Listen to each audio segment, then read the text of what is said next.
طاغوت کی دوسری تعریف اہل علم نے کی. شیخ الاسلام محمد بن عبد الوہاب رحمۃ اللہ علیہ نے خود اپنی دوسری کتاب میں, اس کتاب میں نہیں کی ہے, اس رسالے میں نہیں,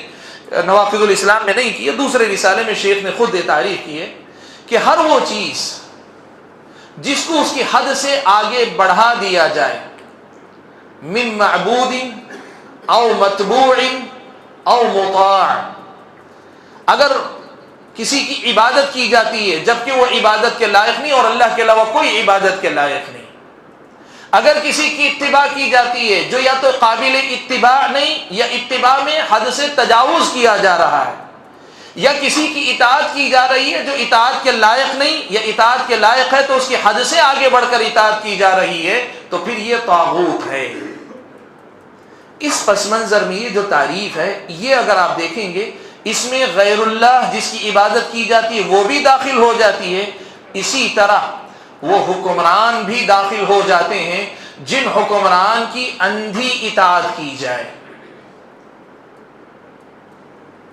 ایسی اطاعت کہ جس میں جو ہے صرف اس کی بات سنی جائے, یہ نہ دیکھا جائے کہ اس کی اطاعت اس میں جائز ہے کہ نہیں. آپ کو معلوم ہے آپ کسی کو بھی اپنا ذمہ دار مانتے ہیں تو آپ کو اطاعت ہے, السمع والطاعہ, امیر کی اطاعت کا اسلام نے حکم دیا, لیکن وہی اسلام نے یہ بھی کہا ہے کہ آپ کے لیے ضابطہ ہے کہ لا طاعۃ لمخلوق فی معصیۃ الخالق, اگر کسی مخلوق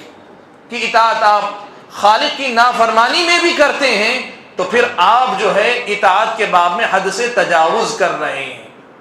اب اگر آپ نے کسی حکمران کی اطاعت کی, کس معاملے میں کی, وہ معاملہ جس میں آپ کو اطاعت کی اجازت نہیں ہے, تب پھر آپ نے اس کو طاغوت بنا دیا, اس کے معاملے میں حد سے تجاوز کر لیا, اسے اس کے مقام سے آگے بڑھا دیا ہے. اور وہ چاہتا ہے کہ آپ اس کی اطاعت کریں, وہ جانتا ہے کہ یہ شریعت کے خلاف ہے لیکن پھر بھی آپ کو حکم دے رہا ہے اور آپ اس کی اطاعت کر رہے ہیں, تو پھر وہ طاغوت ہے. جیسے حلال و حرام کے فیصلے یہ اللہ تعالیٰ نے جو ہے شریعت میں کیے ہیں. اب کوئی آدمی حلال و حرام کے فیصلے شریعت کی روشنی میں کرنے کے بجائے حکمران جو کہے وہی حلال ہے, حکمران جو کہے وہی حرام ہے, یا پھر حکومت فرد کی نہ ہو کر قوم کی ہو, جسے ڈیموکریسی کہتے ہیں, ڈیموکریٹک کنٹری میں جسے حلال مان لیے وہ حلال ہے, جسے حرام کر دیے وہ حرام ہے, اسے حرام حلال مان لے تو پھر یہ طاغوت بن جاتا ہے, یہ طاغوت بن جاتا ہے. لیکن اگر کوئی آدمی یہ مانتا نہیں ہے بلکہ وہ مانتا ہے کہ نہیں اس کی اطاعت میں کروں گا جو جائز ہے اس حد تک, جہاں سے وہ ناجائز حد کراس کریں گے میں اس کی اطاعت نہیں کروں گا, اس نے اسے طاغوت نہیں مانا ہے, اس نے اسے طاغوت نہیں بنایا ہے. یہ فرق سب سے پہلے ہمیں یاد رکھنا چاہیے. میں ذرا سے اس کی وضاحت کر دیتا ہوں آپ کے سامنے کہ کیسے حلال و حرام کے معاملے میں غیر اللہ کو اختیار دے دینا یا غیر اللہ کے حلال کو حلال, غیر اللہ کے حرام کیے ہوئے کو حرام مان لینا, یہ طاغوت یا شرک کیسے ہو جاتا ہے. آپ یہ دیکھیے قرآن مجید میں اللہ تبارک و تعالیٰ نے کہا اتخذوا احبارهم ورهبانهم اربابا من دون اللہ. ان اہل کتاب نے کیا کیا, اپنے احبار اور رہبان کو اللہ تعالیٰ کے مقابلے میں رب مان لیا, رب بنا لیا. حضرت عدی بن حاتم رضی اللہ تعالیٰ عنہ عیسائی تھے, اسلام قبول کیا تھا انہوں نے. یہ آیت کریمہ جب نازل ہوئی تو اللہ کے نبی کے پاس آئے, آ کر کہنے لگے اللہ کے نبی ہم نے تو کبھی اپنے مذہبی رہنماؤں کو خدا نہیں مانا ہم نے,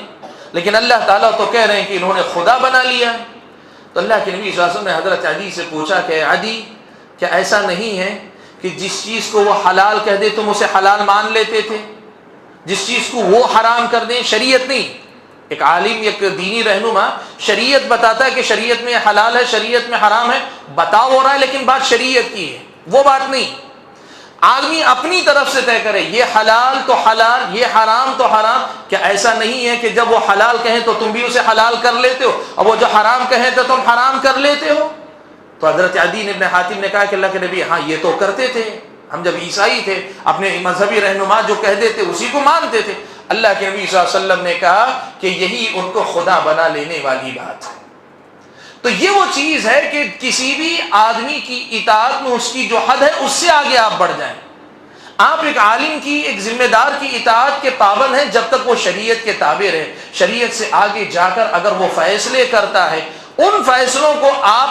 مرضی سے پسند کر کے اختیار کرتے ہیں تو وہ طاغوت ہے، اور آپ اس کی اطاعت کرنے والے گویا آپ طاغوت کی عبادت کر رہے ہیں. یہ جو ہے مفہوم، یہ طاغوت کی دوسری تعریف میں نکل. اب اس کی روشنی میں آئیے ہم دیکھتے ہیں. ابھی ہم نے یہ پڑھا کہ غیر اسلامی نظام، اللہ تعالیٰ کے قانون کے مقابلے میں دوسرے کے قانون کو اختیار کرنا. اگر کوئی آدمی غیر اسلامی نظام کو اسلام سے بہتر نظام سمجھتا ہے، یا اسلام کے برابر کا نظام سمجھتا ہے، یا اسلام سے کم تر درجے کا نظام سمجھتا ہے لیکن جائز سمجھتا ہے، تو پھر گویا اس نے اسے طاغوت بنایا، اور اگر اس طریقے سے اپنائے تو گویا اس نے طاغوت کی عبادت کی. اس ملک کی ہی بات نہیں، دنیا کے کسی بھی ملک، حتیٰ کہ مسلم ملکوں کی ہم بات کریں، اگر اسلامی شریعت کے مقابلے میں کسی بھی قانون کو اسلام سے بہتر یا اسلام کے برابر یا اسلام سے کم تر لیکن جائز مانتا ہے، تو گویا اس نے اسے طاغوت بنا دیا، اس کو اس کی حد سے آگے بڑھا لے گیا. اور اتنا ہی نہیں بلکہ اس کی پابندی کرنے، اسے دل و جان سے راضی ہو کر قبول کرنے کے نتیجے میں گویا وہ جو ہے طاغوتی ہوا، طاغوت کے نظام کو ماننے والا ہوا. لیکن اگر کوئی انسان ایسا ہے جو یہ مانتا ہے کہ یہ غیر اسلامی نظام اسلام کے برابر بھی نہیں، کمتر بھی نہیں، بہتر بھی نہیں، وہ جائز ہی نہیں اس طرح سے، لیکن پھر بھی اسے اپنا رہا ہے، تو اس نے اسے طاغوت نہیں بنایا ہے، اور نہ ہی وہ کہا جائے گا کہ اس نے اس کی عبادت کی ہے. جیسے بہت سارے لوگ آج اگر شرعی قوانین، شرعی نظام کو قبول نہیں کر رہے ہیں، اپنا نہیں رہے اپنی زندگی میں، جیسے گناہ یہاں کر رہے ہیں، قانون اور سسٹم کے معاملے میں بھی گناہ کر رہے ہیں، تو وہ گنہگار مسلمان ہیں، وہ طاغوت کی پرستش کرنے والے کافر نہیں ہیں. اور یہ فرق نہ کرنا یہ اصل میں خوارج کی سوچ ہے. یہ بڑا اہم مسئلہ، بڑا نازک مسئلہ. فرق یہ نہیں کرنا کہ وہ آدمی جو طاغوت کے درجے میں اسے رکھ کر طاغوت کی پرستش کرتا ہے، اور وہ آدمی جو اسے حرام اور ناجائز مانتا ہے، اب اس کے بعد یا تو دنیا کے رغبات خواہشات کی وجہ سے کر رہا ہے، یا پھر مجبوری میں کر رہا ہے. جیسے میں نے آپ کے سامنے کہا، اس ملک کے اندر مسلمانوں کے حقوق کی حفاظت کے لیے آدمی یہاں کٹ کر نہیں جی سکتا. اگر پوری طریقے سے کٹ کر جینے لگے تو وہ وقت بھی آئے گا کہ جب آپ کو مسجد کے اندر اذان دینے پر پابندی، نمازوں میں حاضری کے لیے پابندی لگے گی، اور پتہ نہیں کیا کچھ ہونے والا، اللہ نہ کرے. ایسے حالات میں اگر کوئی اس سسٹم کا کوئی حصہ بنتا ہے، شرعی ضابطوں کے لحاظ میں ضرورت کی حد تک اس سے تعلق رکھتا ہے، نہ تو وہ طاغوت کو تسلیم کر رہا ہے، نہ ہی وہ طاغوتی نظام کا تائید کرنے والا ہے. یہ فرق سب سے پہلے ہم اور آپ کو رکھنا چاہیے، اور اس کے بعد یہ بات کرنی چاہیے کہ کب ہم یہ کہیں گے کہ غیر اسلامی نظام طاغوت ہے، اور کب یہ کہیں گے کہ غیر اسلامی نظام طاغوت نہیں ہے. کب کہیں گے کہ ایک انسان طاغوت کی عبادت کر رہا ہے، اور کب کہیں گے کہ ایک انسان طاغوت کی عبادت نہیں کر رہا ہے. یہ فرق ہماری اور آپ کی زندگی میں اچھی طریقے سے سمجھ میں آنا چاہیے. یہ اگر فرق ہم نہیں سمجھیں گے تو وہی ہوگا جو لوگوں نے کیا، کہ لوگوں نے بغیر کسی تفصیل کے یہ کہہ دیا کہ جو بھی غیر مسلم ملکوں کے اندر یا غیر اسلامی قانون کے تحت جیتے ہیں وہ سب کے سب طاغوت کی عبادت کرنے والے. نعوذ باللہ من ذالک. آج یہ بہت بڑا مسئلہ ہے سماج کا کہ طاغوتی نظام کے نام پہ پورے مسلمانوں کو کافر بنانے پہ بیٹھے تلے ہوئے. یہ کہتے ہیں کہ جو ہے جس نے بھی اس کے خلاف جد و جہد نہیں کی، اس نظام کو اکھاڑ پھینکنے کی کوشش نہیں کی، اس آدمی نے کیا کیا؟ اس نے طاغوت پر ایمان لا لیا. صاف کہتے ہیں اللہ نے طاغوت کا انکار کرنے اور اللہ پر ایمان لانے کا حکم دیا. یہ لوگ طاغوت پر ایمان رکھتے ہیں اور اللہ تعالیٰ کا انکار کرنے والے لوگ ہیں، یوں کہا جاتا ہے. میرے خیال میں بات بہت واضح ہے نہیں آپ کے سامنے؟ بات واضح ہے؟ سمجھ میں آ رہی ہے نا یہ بات آپ کی؟ جی. یہ فرق عام طور پہ ہونا چاہیے. اور ایک تیسری بات بھی اس سمن میں کہنا چاہوں گا میں، وہ یہ کہ یہ بھی ایک بڑی غلطی اس معاملے میں ہے کہ کچھ لوگ غلط مفہوم کے ساتھ نظام اسلام کا جو قانون ہے اس معاملے میں اس نظام کو طاغوت کہتے ہیں. لیکن جو صریح طاغوت ہے، غیر اللہ، بت،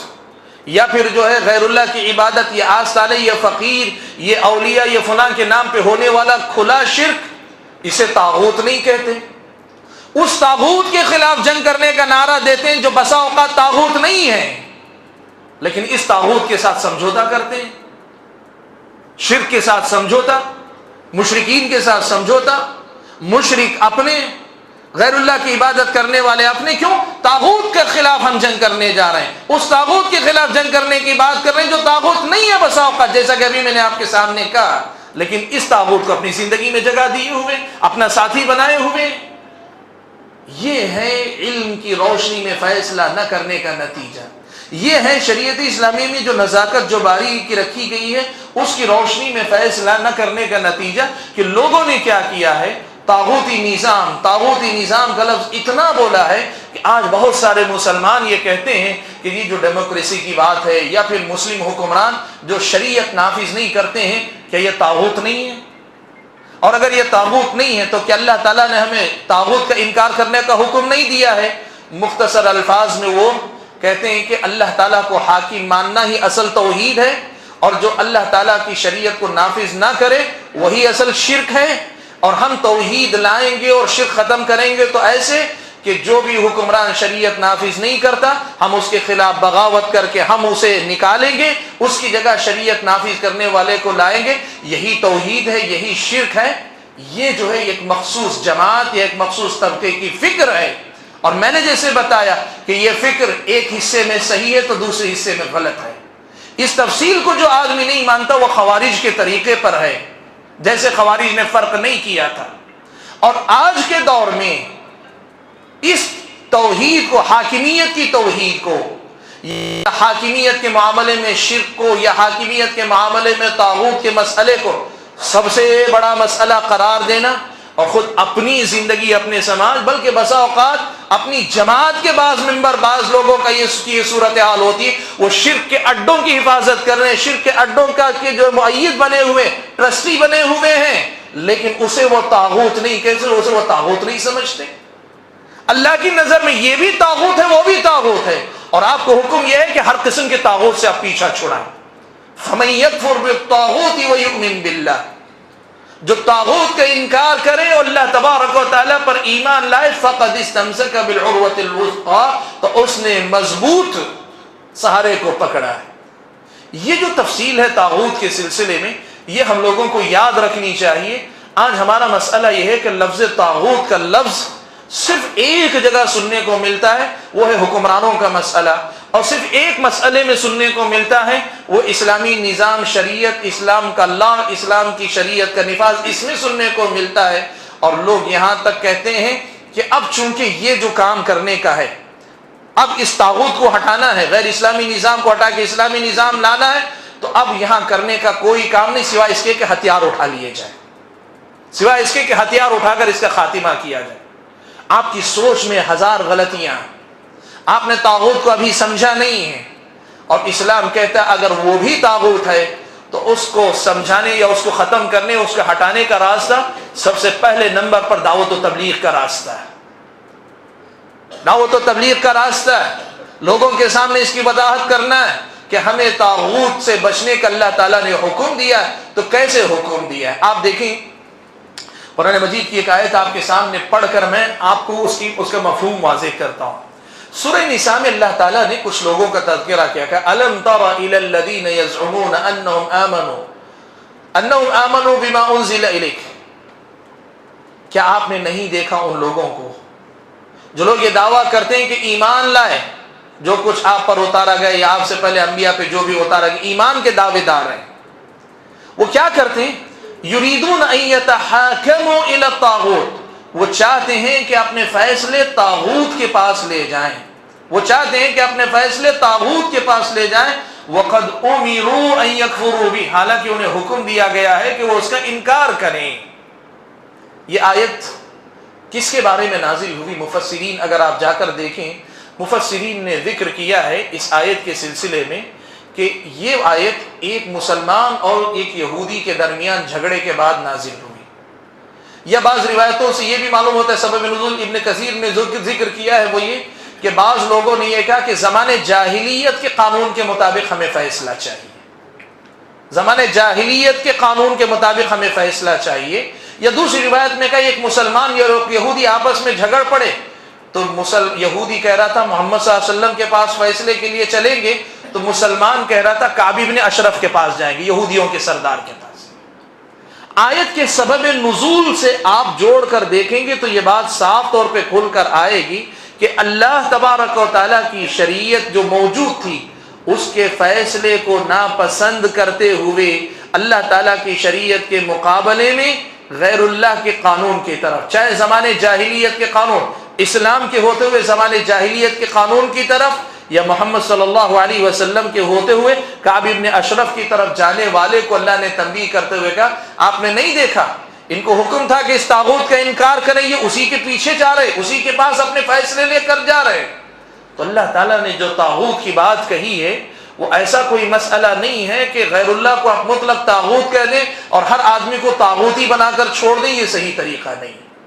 بہرحال مجھے جو بات آپ کے سامنے اصل میں ذکر کرنی تھی وہ جو شیخ الاسلام محمد بن عبد الوہاب رحمۃ اللہ علیہ نے یہاں جو بات ذکر کی ہے کالذین یفضلون حکم الطواغیت علی حکمی، وہ لوگ جو طاغوتوں کے فیصلوں کو محمد صلی اللہ علیہ وسلم کے فیصلے پر مقدم رکھتے ہیں،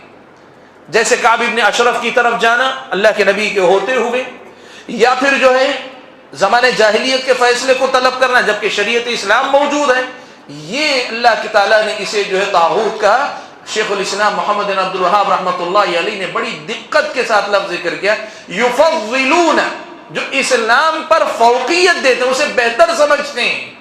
اسے بہتر سمجھتے ہیں، وہ نہیں جو اسے کمتر ناجائز مانتے ہیں اور گناہ کے طور پہ کر رہے، ان کا معاملہ نہیں. یہ جو تفصیل ہے یہ تفصیل ہم اور آپ کو یاد رکھنے کی ضرورت ہے. بہرحال جو گفتگو ہم نے شروع کی تھی، صبح ہم نے جب گفتگو شروع کی تھی تو میں نے جیسے آپ کے سامنے کہا کہ اس کے اندر بڑی باریکیاں، ایک صفحے کا رسالہ ہے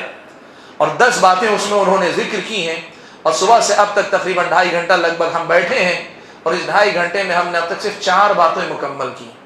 اور میں آپ کے سامنے یہ کہہ رہا ہوں کہ پوری تفصیلات بھی نہیں آئیں، پوری تفصیلات بھی نہیں آئیں، لیکن جتنی باتیں ضروری تھی مسئلے کو سمجھنے کے لیے میں نے کوشش کی کہ کم از کم اتنی باتیں آنی چاہیے. 4 باتیں ہم نے مکمل کی تو یہاں تک بات پہنچی. اللہ سے دعا کیجیے کہ اللہ تعالیٰ مجھ کو اور آپ کو علم نافع نصیب فرمائے، عمل صالح کی توفیق عطا فرمائے. اللہ تعالیٰ ہم اور آپ کو اپنے دین و ایمان کی حفاظت کرنے کی توفیق عطا فرمائے.